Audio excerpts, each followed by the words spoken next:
Hello friends, তোমরা সকলে কেমন আছো? আমি আবারও নতুন একটা ভিডিও নিয়ে তোমাদের কাছে চলে এসেছি। তো দেখো, আমি রেডি হয়ে নিয়েছি বিয়েবাড়ি যাবো বলে। এই বিয়েবাড়িটা আমাদের গ্রামেই ছিল। এই বিয়েবাড়িটা ছিল আমার বাবার এক বন্ধুর মেয়ে।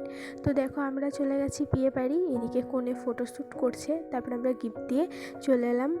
আর এদিকে বিয়ে বসবে বলে বিয়ের মণ্ডপটা তখন সাজানো হচ্ছিলো। তারপরে আমরা স্টলে চলে এলাম। স্টলে ছিল চিকেন পকোড়া, ফুচকা আর কফি। আমি চিকেন পকোড়া খেয়েছিলাম, কফি আর ফুচকা খাইনি। এদিকে আমরা একটু ছবি তুলে নিলাম, তারপরেই খেতে বসে গেছিলাম।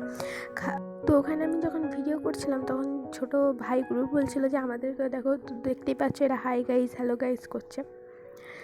তারপরে এইদিকে ভিডিও করতে করতে আমাদের খাবার চলে এসেছিলো। সেদিন বিয়েবাড়িতে মেনু ছিল সস, স্যালাড, ভেজিটেবল চপ, নান, chana masala, fried rice, chilli chicken, সাদা ভাত ছিল, কিন্তু আমি সাদা ভাত নিইনি, শুধু মাটন নিয়েছিলাম, যেহেতু ফ্রাইড রাইস খেয়েছিলাম ওই জন্য। মাটন, লট চমচম, রসগোল্লা, চাটনি, পাঁপড়, হাজমোলা আর আইসক্রিম। তো এইগুলোই ছিল সেদিনের মেনুতে। তো ভিডিওটা এডিট করতে করতে আবার আমার জিভে জল চলে এলো। তা খেতে খেতেই বর চলে এসেছিলো আর বিয়েও বসে গেছিলো। তাই দেখতেই পাচ্ছি এদিকে মালা বদল হচ্ছে।